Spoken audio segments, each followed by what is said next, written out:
Hello friends, ഞങ്ങൾ ചോറുണ്ണാൻ പോകുകയാണ്. അപ്പുവിൻ്റെ ഒരു ഭക്ഷണം കഴിക്കുന്ന ഒരു രീതിയാണ്. തൽക്കാലം അതെല്ലാം ഒരു സങ്കല്പമായി അപ്പു ഇവിടെ കാണിക്കാൻ പോവുകയാണ്. തുടങ്ങാം അപ്പു. അപ്പുവാവേ റെഡിയല്ലേ? ഓക്കെ, അപ്പുക്കുട്ടൻ അങ്ങനെ സ്റ്റാർട്ട് ചെയ്യാൻ പോവാണ്.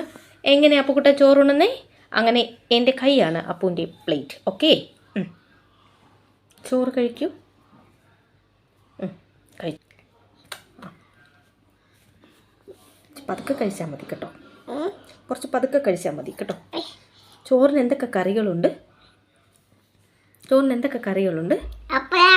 ആ, പപ്പടമുണ്ട്. പിന്നെന്താ കറികളെ? മോരുണ്ടോ? പാലുണ്ടോ? ഉണ്ടോ? ഇല്ല. എരിയുണ്ടോ? കറിക്ക് എരിയുമില്ല. പുളിയുണ്ടോ? എരിയും പുളിയും ഇല്ലാത്ത കറിയാണ് ഗൈസ് എൻ്റെ മകൻ കഴിച്ചുകൊണ്ടിരിക്കുന്നത്.